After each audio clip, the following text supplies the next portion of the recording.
One Mathura शहर के वृंदावन धाम में एक सुंदर वन है, जिसे वृंदावन अर्थात तुलसी जी से घिरा हुआ एक सघन वन। ग्रंथों में निधिवन को बेहद ऐतिहासिक, धार्मिक एवं पवित्र स्थल माना गया है, क्योंकि निधिवन भगवान श्री कृष्ण की लीला स्थलियों में से एक है, जिसे ग्रंथों में निकुंज वन भी कहा गया है। निधिवन श्री राधा की अष्ट सखियों में खास सखी के अवतार स्वामी हरिदास जी की साधना स्थली है। यह वही जगह है जहां स्वामी हरिदास जी को भगवान बिहारी जी के विग्रह का स्वप्न आया। मान्यता है यहां आज भी मध्य रात्रि के समय भगवान श्री कृष्ण राधा रानी और सखियों संग रास करते हैं। यहाँ तुलसी के विराट वृक्ष हैं, मानो जैसे सखियां खड़ी हों। निधिवन की संध्या आरती ही दिन की अंतिम आरती होती है, क्योंकि संध्या आरती के बाद यहाँ कोई नहीं रहता।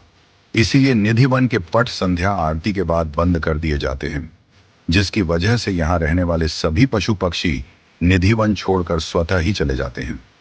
निधिवन में स्वामी हरिदास जी को मिले त्रिभंग आकार के विग्रह का नाम उन्होंने श्री बांके बिहारी रख दिया। बांके बिहारी जी को हरिदास जी ने सर्वप्रथम निधिवन में प्रतिष्ठित किया था, जिनको आज अनगिनत लोगों के इष्ट देव के रूप में पूजा जाता है। पौराणिक कथाओं में वर्णित है कि बादशाह अकबर भी स्वामी हरिदास जी का संगीत सुनने के लिए अपना वेश बदलकर निधिवन में आए थे। निधिवन वह वन जो चारों ओर से तुलसी से घिरा हुआ घना वन है, जिसमें तुलसी और मेहंदी के पेड़ एक दूसरे के साथ खड़े देखे जा सकते हैं। तुलसी के इतने विशाल पेड़ सिर्फ निधिवन में ही पाए जाते हैं, जिनकी डालियां ऊपर की ओर न बढ़कर नीचे की ओर विकसित होती हैं। जबकि इन पेड़ों में न तो कभी पानी दिया जाता है और न ही इनकी पूजा की जाती है, इसके बावजूद ये हमेशा की तरह एक जैसे हरे भरे रहते हैं। ग्रंथों में लिखा हुआ है कि निधिवन ही वह जगह है जहां श्री राधा कृष्ण मध्य रात्रि तक रास किया करते थे। शास्त्रों में कहा गया है कि निधिवन में दिन की अंतिम आरती होने के बाद यहाँ के सभी द्वार बंद कर दिए जाते हैं, क्योंकि ऐसा माना जाता है कि श्री कृष्ण और राधा के स्वरूप था। श्री बांके बिहारी दिन ढलने के बाद रात्रि में निधिवन आकर श्री राधा और उनकी सखियों संग रास रचाते हैं। यह रास प्रत्येक रात्रि से प्रारंभ हो मध्य रात्रि तक चलता है। कहते हैं कि इस रास को देखने की अनुमति किसी को नहीं है, क्योंकि जिस भी व्यक्ति द्वारा यह रास देखा जाएगा वह व्यक्ति अपना मानसिक संतुलन खो बैठेगा। ग्रंथों में वर्णित भी है कि यह रास साधारण मनुष्यों द्वारा नहीं देखा जा सकता, क्योंकि इस रास से उत्पन्न तेज इतना अधिक होता है कि इसकी रोशनी देखे नहीं बनती है। हम बात यहाँ पर रास की कर रहे हैं, तो आपको बता दें कि श्रीमद् भागवत में भी लिखा हुआ है कि शरद पूर्णिमा के दिन श्री कृष्ण श्री राधा व गोपियों संग निधिवन में महारास रचाते हैं। रंग महल निधिवन की वह जगह है जहां भगवान श्री कृष्ण और राधा जी रात्रि में रास करने के बाद आराम करने आते हैं। इस जगह को निधिवन का एक और मंदिर कहा जाता है, जिसके लिए आज भी मान्यता है कि इसे प्रथम बार श्री राधा द्वारा श्री कृष्ण के आराम के लिए सजाया गया था। इसलिए यह प्रथा तब से आज तक चली आ रही है।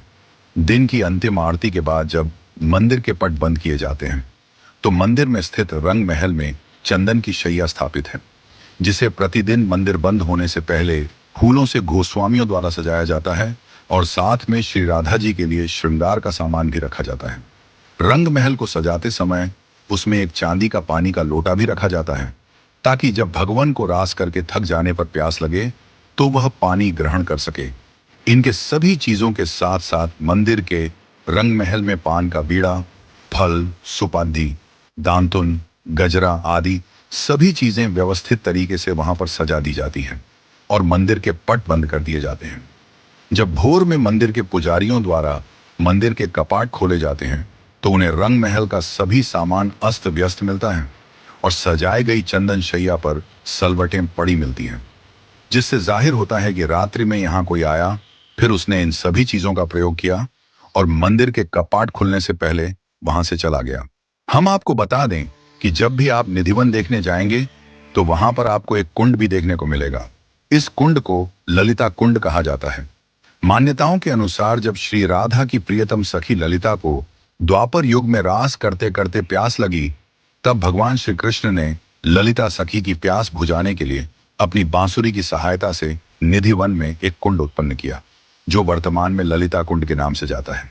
ललिता सखी श्री राधा की वह सखी हैं जो श्री राधा और कृष्ण को एक दूसरे से मिलने के लिए ब्रजवासियों की नजरों से बचाने में सहायता प्रदान करती थी।